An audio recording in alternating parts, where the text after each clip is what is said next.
নাই, কোনো নিরাপত্তা নাই। মুস্তাফিজের মধ্যে একজন সিঙ্গেল প্লেয়ার মাত্র সে ভারতে খেলতে পারে নাই, তাহলে বাংলাদেশের 11টা প্লেয়ার কীভাবে ভারতে খেলবে? এটা বাংলাদেশের নিরাপত্তার প্রশ্ন, সমগ্র বাংলাদেশের নিরাপত্তার প্রশ্ন। সেই কারণে বাংলাদেশ চেয়েছিল যে একটি নিরপেক্ষ ভেন্যুতে খেলবে, কোনো সন্ত্রাসী দেশে যে বাংলাদেশ খেলবে না। বাংলাদেশ চেয়েছিল সেটি সেই নিরপেক্ষ ভেন্যু সেটি যাতে শ্রীলঙ্কা হয়। কিন্তু অত্যন্ত দুঃখজনক হলো সত্য, ইন্ডিয়ান ক্রিকেট কাউন্সিল আইসিসি যারা এই টি-20 বিশ্বকাপের আয়োজক, তারা এই বিষয়টাকে আমলে না নিয়ে ইন্ডিয়ার কথা অনুযায়ী বাংলাদেশকে বিশ্বকাপ ক্রিকেট থেকে বাইরে রাখার সিদ্ধান্ত নিয়েছে। অথচ তাদের দায়িত্ব ছিল সকল দলের জন্য একটি নিরাপদ পরিস্থিতি তৈরি করা, নিরাপদ পরিবেশ তৈরি করা। কিন্তু সেখানে আমরা দেখতে পাচ্ছি ইন্ডিয়ান ক্রিকেট কাউন্সিল এক ধরনের একপেশে আচরণ করে বাংলাদেশকে তারা ক্রিকেট থেকে বের করে দেওয়ার এক ধরনের চক্রান্ত করছে। অথচ তাদের তো দায়িত্ব ছিল, দীর্ঘদিন যাবৎ আপনারা জানেন পাকিস্তানে বিশ্বকাপ ক্রিকেট হয় না। কেন হয় না? সেখানে একটা নিরাপত্তার ইস্যু তৈরি হয়েছিল বলে তো সেখানে হয় না। এই জন্য তো অন্যান্য ক্রিকেট দলগুলো তারা গেলে তারা বাইরে খেলে। পাকিস্তান যখন কোনো টুর্নামেন্ট আয়োজন করলে দুবাইতে আয়োজন করে, অবশ্যই তো এর প্রয়োজনীয়তা আছে। তাহলে ইন্ডিয়াতে যেহেতু সন্ত্রাসী কর্মকাণ্ড হচ্ছে, তাহলে বাংলাদেশকে কোন যুক্তিতে ইন্ডিয়াতে খেলতে যাবে? কিন্তু আমরা দেখতে পেলাম যে ইন্ডিয়ান ক্রিকেট কাউন্সিল আইসিসি যারা এই বিশ্বকাপ টি-20-র আয়োজক, তারা বাংলাদেশকে তারা এক প্রকার মানে স্বৈরাচারী আচরণ করে তারা বাংলাদেশকে বিশ্বকাপ থেকে বঞ্চিত করলো। এত বড় একটা ইভেন্ট বাংলাদেশের সকল মানুষ মুখিয়ে ছিল যে বাংলাদেশ টি-20 বিশ্বকাপ খেলবে এবং সেখানে একটি ভালো ফলাফল অর্জন করবে। কিন্তু সেখানে আমরা দেখতে পেলাম যে ইন্ডিয়ান ক্রিকেট কাউন্সিল বাংলাদেশকে এখান থেকে আউট করে দিল। এর মাধ্যমেই ইন্ডিয়ান ক্রিকেট কাউন্সিলের যে স্বৈরাচারী মনোভাব সেটাই প্রস্ফুটিত হয়ে উঠছে। প্রিয় সাংবাদিক বন্ধুগণ, এছাড়াও আগামীকালকে টি-20 বিশ্বকাপ এর উদ্বোধন হতে যাচ্ছে। একই সাথে আপনারা জানেন বাংলাদেশে এর আগে প্রায় 4টা নির্বাচন হয়েছে ইন্ডিয়ার প্রেসক্রিপশনে, ইন্ডিয়ার সিদ্ধান্ত অনুযায়ী। 2009 সালে ডিজিটাল কারচুপি নির্বাচন, 2018 সালে, 2014 সালে, 2024 সালে প্রত্যেকটা নির্বাচনের আগে সামরিক কর্মকর্তাদেরকে একেবারে পরিবার সহ প্রায় 40-50 জন এরকম অফিসার যারা ছিল তাদেরকে ভারতে নিয়ে যাওয়া হইতো, দাওয়াত দিয়ে নিয়ে যাওয়া হইতো, এবং তারপর তাদের মাথায় কী পরায় দেওয়া হইতো সেটা তো আমরা জানি না। এরপর আমরা এসে দেখতাম যে দেশে একটা নির্বাচন হচ্ছে, নির্বাচনের নামে একটা তামাশা হচ্ছে, ডিজিটাল কারচুপি নির্বাচন হচ্ছে, রাতের ভোট হচ্ছে। প্রত্যেকটা নির্বাচন ভারত থেকে নিয়ন্ত্রণ করা হইতো। ভারত থেকে নিয়ন্ত্রণ করার মাধ্যমে বাংলাদেশে একটি ধ্বজভঙ্গ নির্বাচন, করাপ্টেড নির্বাচন, একটি ডিজিটাল ইঞ্জিনিয়ারিংয়ের নির্বাচন, একটি রাতের ভোটের নির্বাচন তারা বাংলাদেশের মানুষকে উপহার দিত। এবং এই ইঞ্জিনিয়ারিং করার মাধ্যমে, এই ষড়যন্ত্র করার মাধ্যমে তারা ভারতে বসে বাংলাদেশকে নিয়ন্ত্রণ করত। তাদের সেবাদাসী খুনি হাসিনাকে এইভাবে তারা চারবার ক্ষমতায় নিয়ে আসছে। আপনারা দেখেছেন যে আমাদের শহীদ শরীফ ওসমান হাদি ভাই, তাকে যখন খুন করা হইলো, তাকে কেন খুন করা হইলো? তিনি ভারতে আধিপত্যবাদের বিরুদ্ধে সোচ্চার ছিলেন। আজকে যদি শহীদ শরীফ ওসমান হাদি ভাই বেঁচে থাকতেন, তাহলে বাংলাদেশকে টি-20 বিশ্বকাপ থেকে বাদ দেওয়ার যে সিদ্ধান্ত, মানে স্বৈরাচারী সিদ্ধান্ত নিয়েছে ইন্ডিয়ান ক্রিকেট কাউন্সিল আইসিসি, সেটার প্রতিবাদে সবথেকে বড় বিক্ষোভটা ওসমান হাদি করত। সেটা জানতে পেরে, সেটা বুঝতে পেরে, সীমান্তে যদি একটা হত্যাকাণ্ড হইতো সবার আগে সবথেকে বড় প্রতিবাদ বের করতো শরীফ ওসমান হাদি ভাই। সেটা বুঝতে পেরে শরীফ ওসমান হাদি ভাইকে তারা খুন করেছে।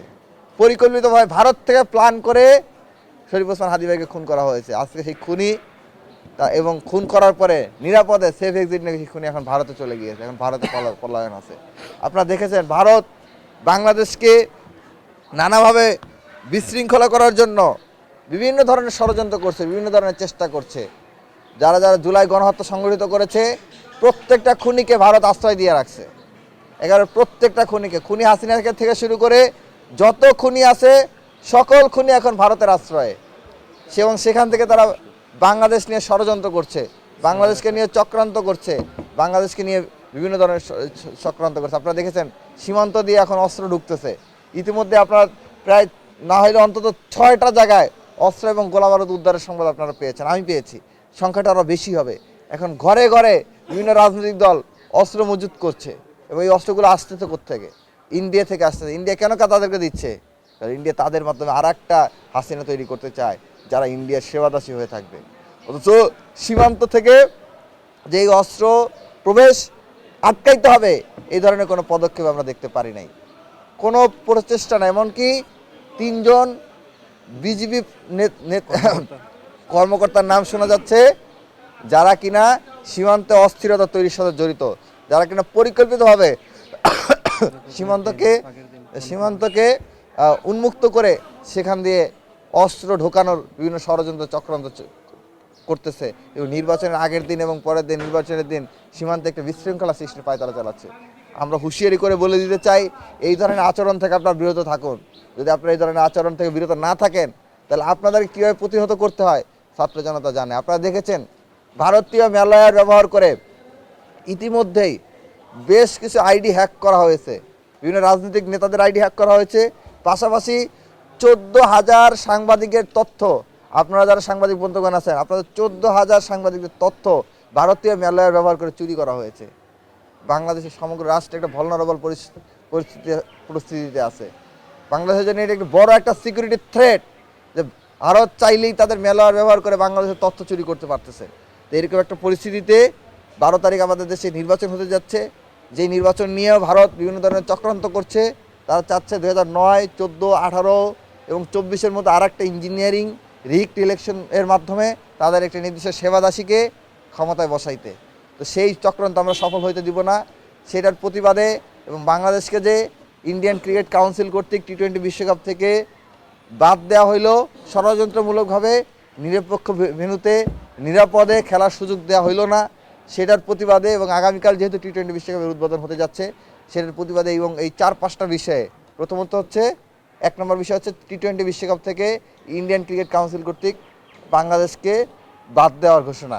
দ্বিতীয়ত হচ্ছে মানে নিরপেক্ষ ভেন্যুতে খেলার সুযোগ না দেওয়া।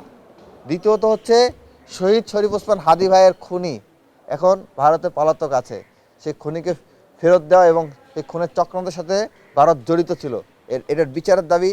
তৃতীয়ত খুনি হাসিনা সহ প্রায় বাংলাদেশের হাজার হাজার খুনি যারা জুলাই গণহত্যার সাথে জড়িত ছিল এবং আগে পরে অনেক গণহত্যার সাথে জড়িত ছিল, তারা প্রত্যেক এখন ভারতে পালিয়ে আছে, তাদের প্রত্যেককে ফেরত দেওয়া এবং বিচারের দাবি। চতুর্থত হচ্ছে বাংলাদেশে বর্তমানে আপনার যেই সিকিউরিটি থ্রেট তৈরি হয়েছে, বিভিন্ন রাজনৈতিক নেতাদের আইডি হ্যাক হচ্ছে, সাংবাদিকদের তথ্য চুরি হচ্ছে, প্রায় 14,000 তথ্য চুরি হয়েছে এবং ভারত থেকে সেই তথ্য চুরি করা হয়েছে। সেটার প্রতিবাদে এবং 4টা রিগ নির্বাচন 9, 14, 18, 24 এর মতো 2024 সালের নির্বাচনটাকেও তারা মানে 2026 সালের 12 ফেব্রুয়ারি নির্বাচনটাকেও তারা বিভিন্ন ধরনের রিগ একটি নির্বাচন করার জন্য বিভিন্ন ধরনের চক্রান্ত করছে, সীমান্ত থেকে অস্ত্র ঢুকাচ্ছে, বাংলাদেশকে বিশৃঙ্খলা সৃষ্টির পায়তারা চালাচ্ছে।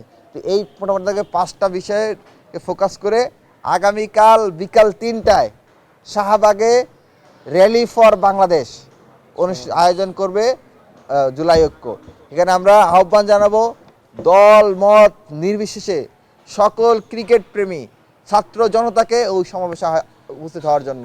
সকল বাংলাদেশ যারা নিরপেক্ষ নির্বাচন চান, যারা সুষ্ঠু নির্বাচন চান, প্রত্যেকটি সুষ্ঠু নির্বাচন দাবিদার শান্তিকামী নাগরিককে আগামীকাল উপস্থিত হওয়ার জন্য।